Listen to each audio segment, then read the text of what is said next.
સ્કૂલની YouTube channel ઉપર આપ સૌનું હાર્દિક સ્વાગત કરું છું। તારીખ 24/7/2021 વાર શનિવાર, ધોરણ 3, વિષય કલશોર। તો આપણે કલશોરમાં કેટલામાં પાઠે પહોંચ્યા હતા બાળકો? પાઠ 1 આપણે પાઠ્યપુસ્તકમાં અને સ્વાધ્યાય પોથીમાં પૂરો કર્યો છે। તો હવે આપણે ગયા વિડીયોમાં પાઠ 2 શરૂ કર્યો હતો। આપણા પાઠનું નામ શું છે બાળકો? પોટલા ટપકે ટપ। તો એમાં આપણે વાર્તા વાંચો તો વાર્તાનું નામ શું હતું? વાદળાની ગમ્મત। અને આપણે પાઠ્યપુસ્તકની અંદર પાના નંબર કેટલામાં હતા? 21। તો હવે તમે તમારા ધોરણ 3નું વિષય કલશોર તો પાઠ્યપુસ્તકમાં તમે પાના નંબર 21 ખોલો। તો આપણે 21મા પાના નંબરમાં આપણે ગયા વિડીયોમાં જો ઉપરમાં આપણને પહેલો પ્રશ્ન શું કીધો હતો? 21મા પાના નંબર ઉપર કે આ ફકરામાંથી તમને ગમતા 2 વાક્યનું અનુલેખન કરો। તો એમાં મેં તમને છે 2 વાક્ય છે એ લખાવ્યા હતા ને ત્યાં સુધી છે આપણે રાખ્યું હતું। તો આજે આપણે શું હવે ભણવાનું છે? એના નીચે જુઓ કે જે વાક્ય હોય તેની પાછળ પૂર્ણ વિરામ મૂકો અને ચોરસમાં છે લખો। વાક્ય ન હોય તો તેની પાછળમાં ચોરસ બોક્સ છે તેમાં નથી લખવાનું। તો જુઓ, પૂર્ણ વિરામ હોય જે વાક્યની પાછળ તેમાં આપણે છે લખવાનું છે અને જે વાક્યની પાછળ પૂર્ણ વિરામ ન હોય તો ત્યાં આપણે શું કરવાનું છે? નથી। તો જુઓ, તમને એક આપણને ઉદાહરણ આપ્યું છે તો ત્યાં પૂર્ણ વિરામ છે તો ત્યાં આપણે ચોરસ બોક્સની અંદર છે કરવાનું છે અને જ્યાં વાક્યની અંદર પૂર્ણ વિરામ ન હોય ત્યાં આપણે શું કરવાનું છે? નથી। તો હવે આપણે એ ઉદાહરણ છે એ જોઈએ। અમને વાર્તા સાંભળવાની મજા પડી। તો જુઓ બાળકો, અહીંયા મજા પડી ત્યાં ઉપર આપણને પૂર્ણ વિરામ છે ત્યાં આપણને કરી આપ્યું છે ઝીણું એવું ટપકું। તો એ છે પૂર્ણ વિરામ। તો ત્યાં ચોરસ બોક્સમાં છે તમને છે એવી રીતના કરી આપ્યું છે, એક ઉદાહરણ તરીકે તમને આપ્યું છે। તો હવે આપણે પહેલું જોઈએ। તો પહેલામાં શું કીધું છે કે અમે રોજ સાંજે બાગમાં ફરવા। તો ત્યાં છે નથી, પૂર્ણ વિરામ નથી એટલે ત્યાં આપણે શું કરવાનું છે? ચોરસ બોક્સની સામે પહેલાં ચોરસ બોક્સની સામે નથી કરવાનું। તો અત્યારે તમે બધાએ મારી સાથે પેન્સિલ અથવા તો પેન કાઢો। તો સાથે સાથે આપણે પૂરતું પણ જવાનું છે પાઠ્યપુસ્તકની અંદર। તો પહેલામાં તમારે શું કરવાનું છે? નથી, કારણ કે પૂર્ણ વિરામ નથી એટલે।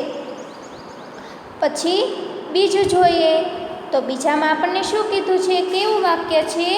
ઉનાળામાં તો અમને ખૂબ જ ગરમી। તો ત્યાં પણ પૂર્ણ વિરામ નથી તો બીજો ચોરસ બોક્સ છે તેની અંદર પણ તમારે નથી લખવાનું છે। પછી ત્રીજું કે બધા વાદળા પાણી ભરીને આવ્યા। તો ત્યાં છે પૂર્ણ વિરામ છે તો જુઓ આવ્યા તો યાની ઉપર મીંડું કર્યું છે એટલે પૂર્ણ વિરામ આપણે કહી શકીએ। તો ત્યાં છે કરવાનું છે। પછી ચોથું જોઈએ। ચોથામાં આપણને શું કીધું છે? મારે એરોપ્લેનમાં બેસી દિલ્હી જવું છે।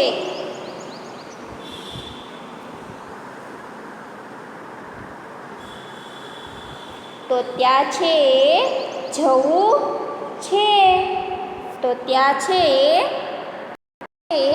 પાઠ્યપુસ્તકમાં ચોથું વાક્ય છે કે મારે એરોપ્લેનમાં બેસી દિલ્હી જવું છે। તો ત્યાં છે આપણને જવું છે ત્યાં આપણને પૂર્ણ વિરામ નથી કર્યું તો આપણે ત્યાં છે નથી કરવાનું। ચોરસ બોક્સની અંદર શું કરવાનું? નથી। તમે નવનીતમાં જોશો ને તો તમને એમ થશે કે આમાં તો છે એવું લખ્યું છે પણ આપણને પાઠ્યપુસ્તકમાં છે ત્યાં આપણને પૂર્ણ વિરામ ચોથા વાક્યની અંદર નથી આપ્યું એટલે આપણે પાઠ્યપુસ્તકમાં નથી એમ લખવાનું છે। પણ તમે નવનીતનો જો ઉપયોગ કરતા હો તો એમાં છે એવું લખ્યું છે, સાચું કર્યું, પણ ગણિતમાં છે, કેમ કે છેની બાજુમાં પૂર્ણ વિરામ કર્યું છે, પણ આપણને પાઠ્યપુસ્તકમાં નથી કર્યું એટલે આપણે નથી કરવાનું, કેમ કે આપણને અહીંયા એવું કીધું છે કે પૂર્ણ વિરામ હોય તો ત્યાં છે એમાં ચોરસ બોક્સની અંદર છે કરવાનું છે, અને પૂર્ણ વિરામ ન હોય તો તે ચોરસ બોક્સની અંદર નથી, એટલે આપણે ચોથા વાક્યની અંદર આપણે નથી એવી રીતના લખવાનું છે. પછી પાંચમું જોઈએ તો પાંચમામાં શું કીધું છે? દિલ્હી પહોંચી હું કુતુબ મિનારા જોવા, તો ત્યાં પણ પૂર્ણ વિરામ છે એ નથી.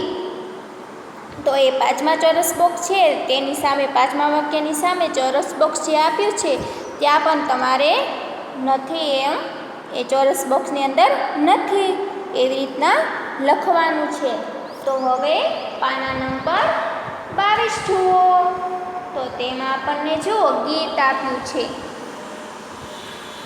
પાના નંબર 22 ઉપર તો શું છે? ગીત. અત્યારે આપણી આ કઈ મોસમ ચાલી રહી છે? ચોમાસાની જ ચાલી રહી છે. તો અત્યારે તમને આ ગીતની અંદર આપણને ચોમાસાની ઋતુ વિશે તે કહ્યું છે, તો તમને આ ગીત સાંભળવાની ખૂબ મજા પડશે. ગમે છે ને ગીત સાંભળવા? હા, તો હવે આપણે ગીત ગાઈએ. તો ગીત શું છે?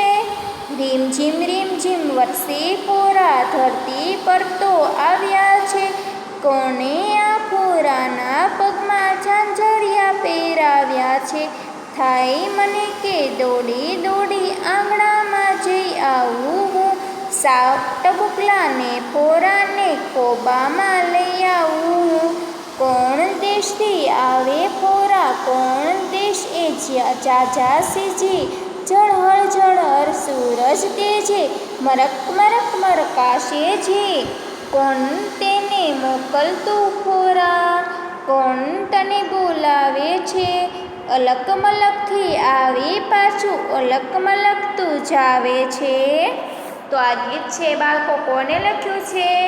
તો જુઓ, કાંતિ કડિયાએ. તે કોણ છે? કવિ છે કે જેમની આ છે ગીત લખ્યું છે, એમનું નીચે નામ પણ આપ્યું છે. શું નામ છે?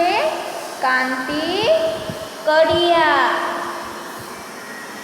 તો હવે તમને જો આ ગીત ગમતું હોય તો તમારે જાતે તમે ગાઈ શકો છો. ગીત ગાવું તમને ગમતું પણ હશે તો વારંવાર તમે ગીત ગાયા કરો તો તમને યાદ પણ રહી જાય છે. તો અહીંયા આપણને આ ગીતની અંદર શું કીધું છે કે ફોરા વિશે. અત્યારે આપણે કઈ ઋતુ ચાલી રહી છે? ચોમાસું. તો અત્યારે ફોરા છે એ ધરતી પર તો આવ્યા છે એવું કીધું છે, એટલે ધરતી પર ફોરા પડતા હોય છે. જુઓ, તમને અહીંયા ચિત્ર પણ આપ્યું છે તમારું પાઠ્યપુસ્તકમાં. જુઓ તો નાના નાના છોકરા છે એ નાય છે અને એમની ઉપર ફોરા પડે છે, તો તેમના વિશે આ ગીત આપણને કહ્યું છે. પછી હવે પાના નંબર 23 ઉપર મોટેથી વાંચો. તો એ છે બાળકો હું તમને હોમવર્કમાં આપવાની છું, તો એટલા માટે આપણે પછી તમને કહીશ કે તમારે હોમવર્કમાં શું લાવવાનું છે. એમના પછી શું છે? વાતચીત. તો હવે આપણે વાતચીત કરીએ. તો આપણે એમાં પહેલો પ્રશ્ન શું કીધો છે કે આ ગીતની કઈ બે પંક્તિ તમને ખૂબ જ ગમી? તો કહો તો બાળકો, તમને આ ગીતની કઈ બે પંક્તિ તમને ખૂબ ગમી? તો મને જો ગમી છે એ તમને હું કહું છું. એવું નથી કે તમને જે આમાં પણ હું તમને જે જવાબ આપું એ જ તમે કહી શકો. તમને પણ એ ગીતમાંથી ગમે તે બે પંક્તિ ગમી હોય એ તમે કહી શકો છો. આપણે આ વાતચીત છે એકાબીજી સાથે જ કરવાની હોય છે, પણ તમે તો અહીંયા સ્કૂલે આવતા નથી એટલા માટે આપણે એકબીજા બધા બાળકો સાથે આપણે કરી ન શકીએ. પણ હું તમને જવાબ આપીશ, પછી તમારે જો વાતચીત કરવી હોય તો તમે તમારા ભાઈ બહેન સાથે પણ આવી રીતના વાતચીત છે, અથવા તો બાજુમાં કોઈ મિત્ર રહેતા હોય તો એમની સાથે પણ આવી રીતના વાતચીત છે એ કરી શકો. તો કઈ બે પંક્તિ ખૂબ ગમી? તો કે કોણ આ કોરોનાના પગમાં ઝાંઝરિયા પહેરાવ્યા છે. પછી કઈ બે પંક્તિ ગમી? તમે જુઓ પાના નંબર 22 ઉપર હતી કે કોણ આ કોરોનાના પગમાં ઝાંઝરિયા પહેરાવ્યા છે. એ બે પંક્તિ મને ગમી છે તો મેં તમને કીધું છે. તમને જો બધા બાળકોને અલગ અલગ ગમી હોય અથવા તો ઘણા બાળકોનો એક પણ જવાબ આવતો હોય, એક જ બે આખા ગીતની અંદર કોઈ પણ બે જ પંક્તિ ગમી હોય તો આપણને અહીંયા ખાલી બે પંક્તિનું જ કીધું છે. તો શું આવશે? કોણ આ કોરોનાના પગમાં ઝાંઝરિયા પહેરાવ્યા છે. તો હવે એમાં બીજું જોઈએ. વરસાદ સાથે વાત કરવાની હોય તો તમે તેને શું કહો? તો તમે તેને શું કહો બાળકો? કે વરસાદ સાથે વાત કરવાની હોય તો તમે તેને શું કહો? વરસાદ સાથે વાતચીત કરવાની હોય તો તેને હું મારા રમવાના સમયે ના આવે પરંતુ શાળા જવાના સમયે આવે એમ કહું, જેથી મારે શાળાએ જવું ના પડે. તો આમાંથી તમે પણ બાળકો એવું જ વિચારો ને કે તમને છે વરસાદમાં નાહવું ખૂબ ગમતું હોય છે, એટલે તમે શું કહો કે મારા રમવાના સમયે ના આવે પરંતુ શાળા જવાના સમયે જ આવે એમ કહું, જેથી મારે શાળાએ જવું ન પડે.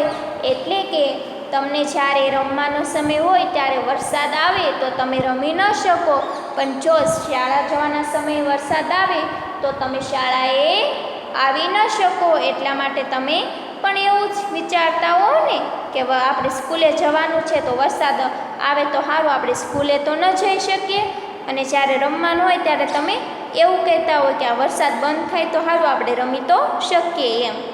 તો હવે ત્રીજું જોઈએ. વરસાદ આવે ત્યારે તમે શું શું કરો છો?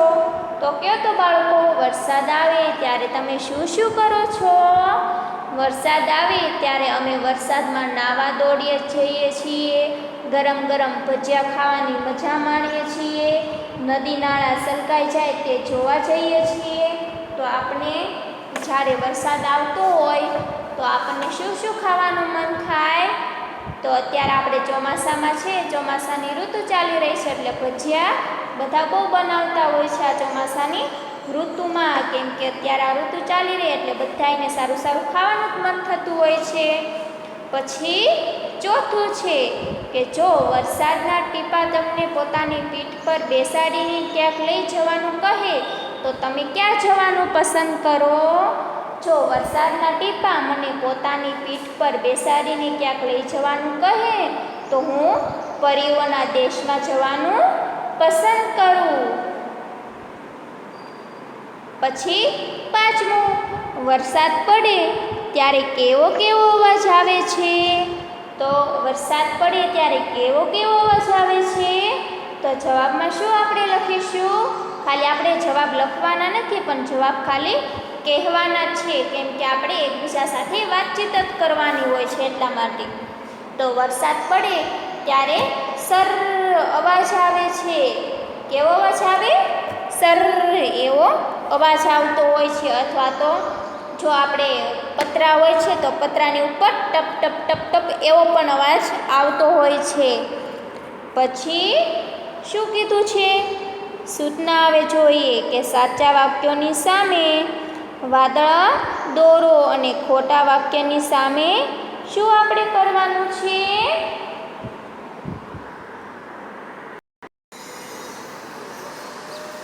તો આપણને શું કીધું છે કે સાચા વાક્યોની સામે વાદળું દોરો અને ખોટા વાક્યની સામે હોરું. આજે કીધું છે કે વાક્યોની સામે ફોરાની નિશાન, એટલે કે જે ફોરા પડતા હોય ને તો એ આમ વાદળ થાય પણ આમ ટપક ટપક એવી રીતના પડે તો એ કેનું છે? ફોરાનું છે. આપણે ગીતમાં જોયું ને તો ગીત કોના વિશે હતું? આખું ફોરા વિશે ત્યાં આપણને કહ્યું હતું.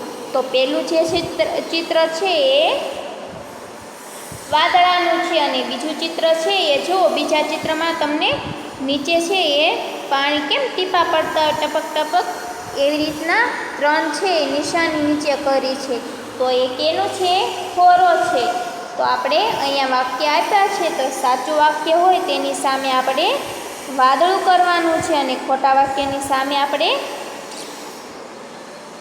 ખોરાનું કરવાનું છે. એટલે એવું વાદળું જ છે, પણ એની નીચે તમે જોશો ને ચિત્રમાં, તમારા પાઠ્યપુસ્તક જોશો એટલે ત્યાં આપણને ખોરો એવી રીતના કહ્યું છે. તો ખોટા નિશાનની સામે એ દોરવાનું છે. તો તમને જુઓ બાળકો, અહીંયા છે એ ચોરસ બોક્સ આપેલા છે, તો એની અંદર જ આપણે એવી રીતના કરવાનું છે.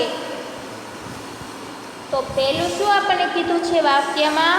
વરસાદના ટીપા વરસતા વરસતા આવ્યા. તો એ છે ત્યાં તમારે શું કરવાનું છે? આ પહેલું જે છે વાદળાનું એ દોરવાનું છે ચિત્ર. પછી બીજું શું કીધું છે કે વરસાદના ફોરા નાના નાના છે. તો એ પણ ત્યાં સાચાની નિશાની કરો કે જે વાક્ય સાચા વાક્યની સામે આપણે વાદળાનું દોરવાનું છે અને ખોટા વાક્યની સામે ફોરાનું ચિત્ર છે એ દોરવાનું છે. એટલે પેલું પણ સાચું છે, ત્યાં પણ તમારે પેન અથવા પેન્સિલ વડે દોરવાનું છે. ચોરસ બોક્સ છે પેલું ત્યાં, અને બીજાની સામે પણ એ જ ચિત્ર દોરવાનું છે. તો હવે આપણે ત્રીજું જોઈએ કે નાના નાના ટીપા ઝળહળ ઝળહળ કરતા આવે છે. નાના નાના ટીપા ઝળહળ ઝળહળ કરતા આવે છે.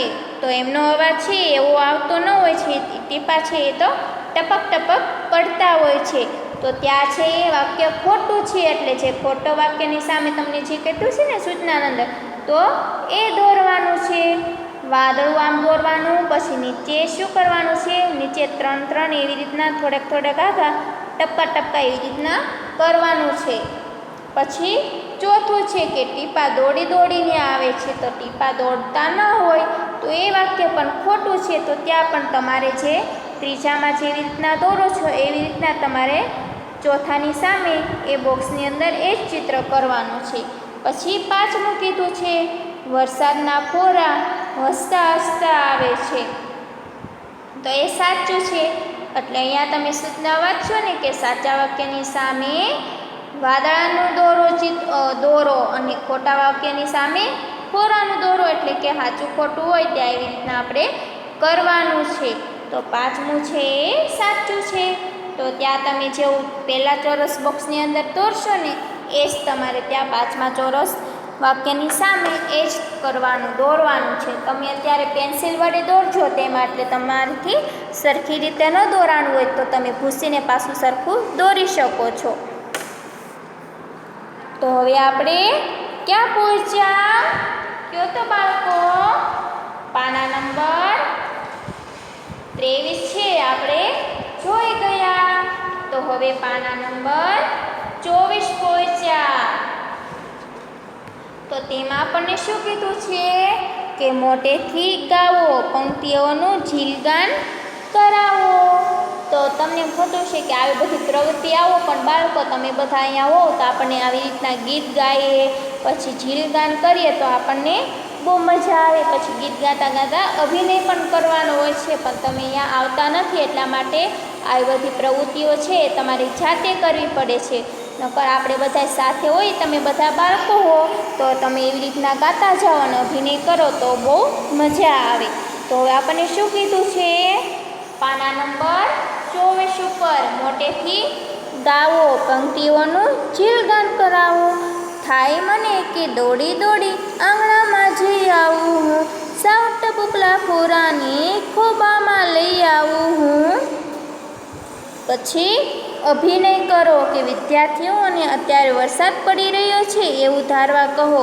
ત્યારબાદ વર્ગખંડની બહાર જઈ પોતપોતાના ખોબામાં વરસાદના ફોરાને ઝીલીને લઈ આવતા હો તેવો અભિનય કરવા કહો. પણ બાળકો અત્યારે તમે અહીંયા આવતા નથી, એટલા માટે આપણે આવી રીતના અભિનય છે એ કરી ન શકીએ. તો હવે આપણે એના નીચેનું જોઈએ કે સૂરજને તડકો ન હોય અને વાદળાને હોય ત્યારે વરસાદ પડે છે એ તમને કેવો દેખાય છે? તો આપણે શું કહીશું? તો આપણે તેમાં શું કરવાનું છે કે સૂરજનો તડકો ન હોય, વાદળાને હોય ત્યારે વરસાદ પડે છે એ તમને કેવો દેખાય છે? તો વાદળા હોય, સૂર્ય વાદળાની પાછળ ઢંકાઈ ગયો હોય અને આછો આછો તડકો આવતો હોય ત્યારે ફોરા પડે એ તમને કેવા દેખાય છે? તો હવે તમે પણ ફોરા જેવું હશો ને? બંનેમાંથી ક્યારે ફોરા હશે છે?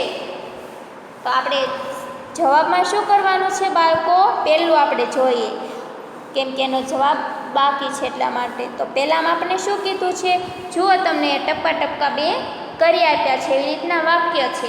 તો પહેલામાં આપણે શું કીધું છે કે સૂરજનો તડકો ન હોય અને વાદળા હોય ત્યારે વરસાદ પડે છે એ તમને કેવો દેખાય છે? તો આપણે જવાબ શું આપીશું બાળકો? કે આકાશમાંથી નળ ટપકતા હોય તેવો દેખાય છે. પછી બીજું વાક્ય છે કે વાદળા હોય, સૂર્ય વાદળાની પાછળ ઢંકાઈ ગયો હોય અને આછો આછો તડકો આવતો હોય ત્યારે ફોરા પડે એ તમને કેવા દેખાય છે? બંનેમાંથી ક્યારે ફોરા હશે છે એવું લાગે છે? તો હવે તમે પણ ફોરા જેવું હશો ને? તો આપણે ઉત્તરમાં શું લખીશું? જવાબ શું આપીશું? કે એ ફોરા આકાશમાંથી મોતીબિંદુ ટપકતા હોય તેવા લાગે છે. બંનેમાંથી મોતીબિંદુ ફોરા હસતા હશે એવું લાગે છે. તો સમજાઈ ગયું? પહેલું આપણને જે કીધું છે કે સૂરજનો તડકો ન હોય અને વાદળા હોય ત્યારે વરસાદ પડે છે એ તમને કેવો દેખાય છે? તો આપણે જવાબ એમ કહેવાનો છે કે આકાશમાંથી નળ ટપકતા હોય તેવો દેખાય છે. અને બીજું આપણને એવી રીતના કહ્યું છે કે વાદળા હોય, સૂર્ય વાદળાની પાછળ ઢંકાઈ ગયો હોય અને આછો આછો તડકો આવતો હોય ત્યારે ફોરા પડે એ તમને કેવા દેખાય છે? બંનેમાંથી ક્યારે ફોરા હશે છે એવું લાગે છે?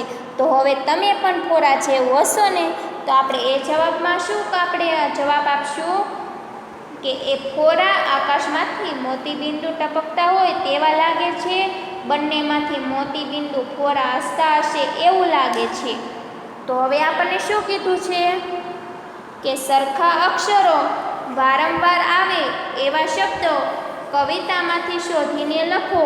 આવા અન્ય શબ્દો પણ જાણીને લખો અને મોટેથી બોલો. આપણને શું સૂચનામાં કીધું છે? કે સરખા અક્ષરો વારંવાર આવે એવા શબ્દો કવિતામાંથી શોધીને લખો. આવા અન્ય શબ્દો પણ જાણીને લખો અને મોટેથી વાંચો. તો આપણે તેમાં શું કરીશું? આપણને એક છે ઉદાહરણ કરી આપ્યું છે અલક મલક. તો એ ગીતની અંદર અલક મલક છે એ આવે છે. પછી બીજો કયો શબ્દ આવે છે? તો અમને જુઓ, અહીંયા તમને ચોરસ બોક્સ છે એ કરી આપ્યા છે. એક એક ચોરસ બોક્સમાં આપણે એવી રીતના એક એક શબ્દ લખતા જઈશું. પછી બીજું ચોરસ બોક્સમાં શું લખીશું? રીમઝીમ. રીમઝીમ પણ વારંવાર આવે છે ને એ શબ્દ. પછી ત્રીજામાં શું લખીશું? જળહર. જળહર પણ વારંવાર આવતું હતું. તો હવે અલગ મલક છે એ બોક્સની નીચે આપણે પાસે શું લખીશું? મરક મરક. પછી અદલ બદલ. અને પછીના છેલ્લું છે ત્રીજા બોક્સમાં પાછા શું લખીશું? અદલ બદલ. તો હવે પાછા આપણે અહીંયા શું લખ્યું હતું? મરક મરક. તો એ ચોરસ બોક્સની નીચે આપણે શું લખીશું? નરમ નરમ, નરમ ગરમ. અને પછી આવન જાવન અને ઉચ્ચક નીચક.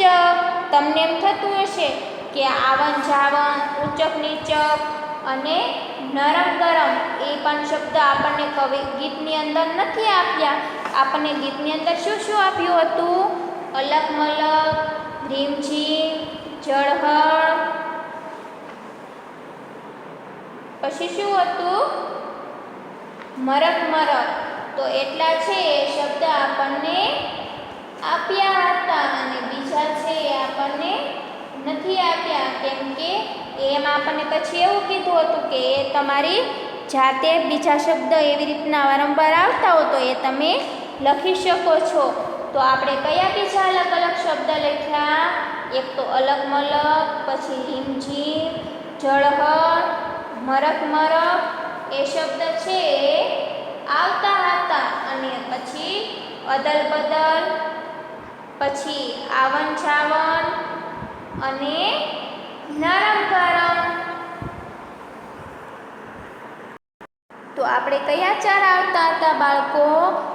ગીતની અંદર વારંવાર અલક મલક, રીમ ઝીમ, ઝળહળ, મરક મરક. પછી અદલ બદલ. અદલ બદલ છે ગીતની અંદર નથી આવતું, પણ એવી રીતના અદલ બદલ એવા એક સરખા શબ્દ થતા હોય તો એ આવતા હોય તો એ પણ આપણને અહીંયા લખવાના કીધા છે. તો આપણે પછી શું કરીશું કે અદલ બદલ અને એમના પછી ચોરસ બોક્સમાં નરમ ગરમ, પછી આવન જાવન, પછી ઉચક નીચક અને છેલ્લા ચોરસ બોક્સમાં વધઘટ. એવી રીતના તમારે લખવાનું છે. તો સમજાઈ ગયું ને બાળકો બધાને? કેમ કે આવી રીતના તમે વારંવાર શબ્દ આવતા હોય એ તમને બોલવા પણ ખૂબ ગમતા હોય છે. તો આપણને એક છે આવી રીતના આમ કહીએ તો રમત પણ કહી શકાય આવી રીતના. પછી સાથે બોલીએ. તો શું કરવાનું છે? સાથે બોલીએ. ઝાંઝરિયા, રીમઝીમ રીમઝીમ, અલક મલક, ઝળહળ ઝળહળ, મરક મરક.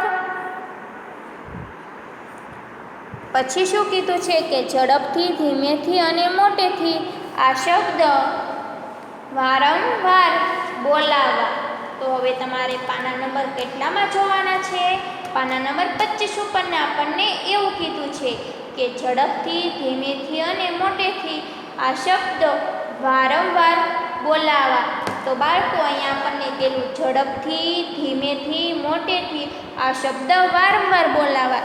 કેમ કે આપણે આવા શબ્દ બોલ્યા કરીએ તો આપણને જે ભૂલ થતી હોય, ધીમેથી ઝડપથી બોલીએ તો આપણને ક્યારેક ભૂલાઈ જાય. બસ ધીમેથી બોલીએ તો ભૂલ ન પડે અને મોટેથી બોલીએ તો પણ ક્યારેક આપણો શબ્દ છે એ આડાવડો થઈ જતો હોય છે. તો પછી શું કીધું છે કે ગૃહ કાર્ય. તમને આ કવિતાનો જે ટુકડો ગાવાની સૌથી વધુ મજા આવી હોય એ તમારા ઘરના સભ્યોને સંભળાવજો. તો આ છે એ તમારે પાછું ઘરે કરવાનું છે. કયું ગીત હતું કે રીમઝીમ વરસે કોરા ધરતી પર તો આવ્યા છે.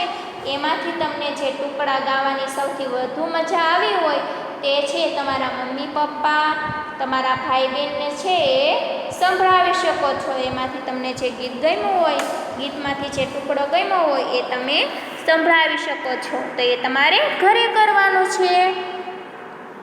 પછી જોઈએ કે એક હોય ત્યાં એક અને એકથી વધુ હોય ત્યાં વધુ લખવું. તો હવે અહીંયા આપણને શું કીધું છે? આ તમારે ખાસ સાંભળવાનું છે અને સમજવાનું પણ છે. તો આ સૂચના આપણે બીજી વાર વાંચી લઈએ. એક હોય ત્યાં એક અને એકથી વધુ હોય ત્યાં વધુ લખવું. તો આપણે પહેલું જોઈએ કે મેં તળાવમાં 4 બતક જોયા. તો કેટલા એને બતક જોયા હતા? 4 બતક. એટલે એક કરતાં છે એ વધારે છે, એને કુલ 4 બતક જોયા એટલે વધુ આવે. તો ત્યાં આપણે ચોરસ બોક્સની અંદર વધુ લખવાનું છે. પછી શું છે? વાંદરાને કેળા ભાવે છે. તો કેળા પણ ઘણા બધાય હોય તો ત્યાં પણ વધુ લખવાનું છે. ત્રીજું જોઈએ કે પાણીમાં બતક તરતું હતું. તો બતક જ કીધું છે, એક જ બતક તરતું હતું એવું કીધું છે એટલે ત્યાં એક. તો ત્યાં તમારે શું કરવાનું છે? ત્રીજા વાક્યની ચોરસ વાક્ય છે તેની સામે ચોરસ બોક્સ આપેલું છે તો એ ચોરસ બોક્સની અંદર તમારે એક લખવાનું છે. પછી ચોથું જોઈએ કે ઝાડ પર વાંદરો બેઠો છે. તો અહીંયા પણ વાંદરો એક જ કહ્યું છે, વાંદરા બેઠા છે એવું કીધું હોય તો એ વધુ છે, પણ અહીંયા વાંદરો બેઠો છે એટલે ત્યાં પણ તમારે એક લખવાનું છે ચોરસ બોક્સની અંદર. પછી પાંચમું જોઈએ, ગામમાં ઘણા ઢોર હોય છે. ગામમાં ઘણા ઢોર હોય છે. તો ઢોર છે અહીંયા એમ કીધું છે કે ગામમાં ઘણા ઢોર હોય છે. ઢોર એટલે તમને આમાંથી ઘણા બાળકોને એમ થતું હશે ઢોર કોને કહેવાય? તો કે જે ગાય ભેંસ એવું રાખતા હોય તેને આપણે ઢોર પણ કહી શકીએ. તો અહીંયા ઢોર હોય છે એટલે એ પણ વધુ છે તો ત્યાં તમારે પણ વધુ એ ચોરસ બોક્સની અંદર લખવાનું છે. પછી 18મું જોઈએ. જુઓ, વાંચો ને સરખાવો. એક કાગડો બેઠો છે. તો અહીંયા ઉદાહરણ આપ્યું છે કે એક કરતાં વધુ. તો જુઓ, અહીંયા પહેલું ચિત્ર આપ્યું છે ને બાળકો, તમે તમારું પાઠ્યપુસ્તકના પાના નંબર 25 ઉપર જુઓ. ચિત્ર આપણને કાગડાના બે સામસામ આપ્યા છે. એમાં એક કાગડાનું ચિત્ર છે, એ ઝાડવા ઉપર એક જ કાગડો બેઠો છે. એ ક્યાં બેઠો છે? ઝાડવા ઉપર. તો એ એક જ છે. તો ત્યાં તમારે જુઓ, અહીંયા ચોરસ બોક્સ ઉદાહરણ કરી આપ્યા છે. તો ત્યાં કાગડો કર્યો છે, પછી એની સામે કેટલા કાગડા છે? કુલ 4 કાગડા છે. તો અહીંયા બીજા એમની બાજુમાં જ છે. તો ત્યાં કાગડા લખવાના છે. એક હોય તો કાગડો કરવાનો અને 4 હોય તો કાગડા કરવાના. આ એક છે તમને ઉદાહરણ આપ્યું છે. હવે આપણે બીજું છે એ આપણી પાછું જાતે લખવાનું છે. તો હવે આ ટોપલીમાં એક ઈંડું છે. તો આ ટોપલીમાં કેટલા ઈંડા છે? એક જ છે. તો અહીંયા આપણે ઈંડું કરવાનું છે. અને માળામાં 3 ઈંડા છે, એટલે એક કરતાં વધારે ઈંડા છે. એટલે કુલ કેટલા ઈંડા છે? 3 છે. તો અહીંયા તમારે બાજુમાં બીજું ચોરસ બોક્સ આપેલું છે, તેની બાજુમાં ત્યાં તમારે ઈંડા એમ કરવાનું છે. પછી પાના નંબર 26 ખોલો. તેમાં ત્રીજું જોઈએ કે છોકરીના હાથમાં ભમરડો છે. છોકરીના હાથમાં ભમરડો છે. તો કેટલા ભમરડા છે છોકરીના હાથમાં? એક જ ભમરડો છે. તો ત્યાં છે એ છોકરીની બાજુમાં છે ચોરસ બોક્સ આપેલું છે, છોકરીનું ચિત્ર દોર્યું છે, હાથમાં ભમરડો છે. એટલે ત્યાં તમારે શું કરવાનું છે? ચોરસ બોક્સની અંદર ભમરડો. પછી જો એની સામે બીજું ચિત્ર આપ્યું છે કે દુકાનમાં ભમરડા છે. એટલે એક કરતાં વધારે ભમરડા છે. દુકાનમાં તો ઘણા બધા ભમરડા હોઈ શકે. એટલે ત્યાં તમારે બીજું ચોરસ બોક્સ આપેલું છે, તેની બાજુમાં ત્યાં તમારે ભમરડા કરવાના છે. પછી ચોથું છે એક ફુગ્ગો ઉડી ગયો. તો અહીંયા ચિત્રમાં છે, આ સાઈડ ચિત્રમાં તમને એક જ તે ફુગ્ગો આપ્યો છે. એટલે ત્યાં તમારે ફુગ્ગો કરવાનું છે. એક ફુગ્ગાની બાજુમાં જે ચોરસ બોક્સ આપેલું છે, ત્યાં તમારે ફુગ્ગો કરવાનો છે. અને પછી શું કીધું છે કે 2 ફુગ્ગા રહી ગયા. એટલે 2 ફુગ્ગા છે. તો ત્યાં બાજુમાં તમને જે ચોરસ બોક્સ આપેલું છે 2 ફુગ્ગાની બાજુમાં, ત્યાં તમારે શું કરવાનું છે? ફુગ્ગા. એટલે એક હોય તો એ ફુગ્ગો કરવાના, 2 હોય તો ફુગ્ગા. પછી એવી રીતના આપણે ભમરડામાં જોઈએ, એક ભમરડો હોય તો એ ભમરડો, અને એક કરતાં વધારે હોય તો ત્યાં ભમરડા. તો એવી રીતના આપણે કરવાનું છે. તમારે બધાએ હું તમને અહીંયા જવાબ પણ લખાવતી જાઉં છું, તો સાથે સાથે લખતા રહેવાનું રહેશે.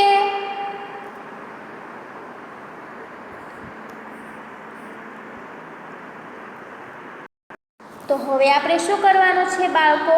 અહીંયા આપણને જુઓ તમે પાના નંબર 26 પર જ કે સાચા વાક્યની સામે સાચાની નિશાની કરો. તો હવે આપણે એ જોઈએ. તો કુલ દરેકમાં 2 વાક્ય આપ્યા છે. એમાંથી જે સાચું વાક્ય હોય તેની સામે આપણે સાચાની નિશાની કરવાની છે. તો અહીંયા શું કીધું છે? અહીં 2 માટલું છે. તો માટલું આપણે કેવા વાક્યમાં આપણે ઉપયોગ કરીએ? અહીં એક માટલું છે. જ્યારે એક હોય ત્યારે આપણે માટલું બોલીએ છીએ, અને એક કરતાં 2 હોય ત્યારે આપણે શું બોલીએ છીએ? માટલા. તો અહીં કેટલા માટલા છે? ચિત્ર જુઓ તો કેટલા છે? 2 માટલા છે. જુઓ તો 2 માટલા છે ને. પછી જુઓ અહીં 2 માટલું છે, તો એ ખોટું છે, કેમ કે 2 માટલા છે. અને નીચે શું કીધું છે? અહીં 2 માટલા છે. તો એ વાક્ય સાચું છે. તો તેની સામે સાચાની નિશાની કરવાની છે. પછી શું કીધું છે? કે ત્યાં 3 ચકલીઓ છે. તો ત્યાં 3 ચકલીઓ છે. તો એ વાક્ય છે સાચું છે. તો ત્યાં સાચાની નિશાની કરવાની છે. અને નીચે શું કીધું છે? ત્યાં 3 ચકલી છે. તો આપણે ચકલી હોય, એક ચકલી હોય તો આપણે તેને શું કહીએ છીએ? કે ત્યાં એક ચકલી છે. તો એ નીચેનું વાક્ય છે ખોટું છે. અને ત્યાં 3 ચકલીઓ છે. એટલે એક કરતાં વધારે હોય તો આપણે ચકલિયું કહીએ છીએ. એટલે એ વાક્ય છે એ સાચું છે અને નીચેનું છે એ ખોટું છે. પછી શું કીધું છે કે 4 વાંદરા છે. તો અહીંયા ચિત્રમાં કુલ કેટલા વાંદરા છે? 4 વાંદરા છે. તો એ વાક્ય છે એ સાચું છે. અને નીચેનું શું કીધું છે કે 4 વાંદરું છે. તો એ વાક્ય ખોટું છે. તો પછી શું કીધું છે કે મારા પપ્પાએ મને મારું ગમતું પુસ્તકો ભેટમાં આપ્યું. તો એ વાક્ય કેવું છે બાળકો? ખોટું છે. પછી એના નીચેનું જોઈએ કે મારા પપ્પાએ મને મારું ગમતું પુસ્તક ભેટમાં આપ્યું. તો એ વાક્ય સાચું છે. પહેલાંમાં આપણને શું કીધું હતું કે મારા પપ્પાએ મને મારું ગમતું પુસ્તકો ભેટમાં આપ્યું. પણ અહીંયા ખાલી પુસ્તકો એટલે ઘણા બધા છે હોઈ શકે. પણ અહીંયા નીચેનું વાક્ય છે એ સાચું છે કે મારા પપ્પાએ મને મારું ગમતું પુસ્તક ભેટમાં આપ્યું. તો ત્યાં તમારે સાચાની નિશાની કરવાની છે. પછી આપણે શું કીધું છે? નીચે જુઓ, મેં તળાવમાં બતક જોયા. મેં તળાવમાં બતક જોયું. તો એ વાક્ય છે એ સાચું છે. મેં તળાવમાં બતક જોયું એ વાક્ય સાચું છે. તો ત્યાં તમારે સાચાની નિશાની કરવાની છે. તો હવે બાળકો આપણે અહીંયા કેટલામાં પેજ સુધી આપણે રાખ્યું? 26મા પેજ સુધી આપણે આજના વિડીયોમાં રાખીએ છીએ. તમારે હોમવર્કમાં શું લાવવાનું હતું? મેં તમને એમ કહ્યું હતું ને કે હું તમને હોમવર્ક છે એ તમને છેલ્લે સમજાવીશ. તો હવે હોમવર્કમાં તમે પાના નંબર તમારા પાઠ્યપુસ્તકના 23 ખોલો. તેમાં જુઓ 23મા પાના નંબરમાં આપણને શું કીધું છે? સાવ ઉપર જુઓ કે મોટેથી વાંચો. શું કીધું છે? મોટેથી વાંચો. પછી પહેલામાં તમને ફોરા કીધું છે અને બીજામાં ટબુકલા કીધું છે. તો એ તમારે તમારા પાઠ્યપુસ્તકમાં આપેલું છે. તો એ તમારે છે વાંચવાનું છે. એ તમારે આજનું હોમવર્ક છે. તો પાના નંબર 23 ઉપર તેમાં સૌથી ઉપર જ કીધું છે કે મોટેથી વાંચો. એ તમારે વાંચવાનું છે. તો આમાં તમને થોડી ઘણી અમુક જોડિયા શબ્દ આવતા હોય અથવા તો તમને જ્યાં ભૂલ પડતી હોય અમુક વાક્ય વાંચતી વખતે તો તમને વાંચતા પણ આવડી જાય. એટલા માટે મેં તમને હોમવર્ક આપ્યું છે. તો આવજો બાળકો.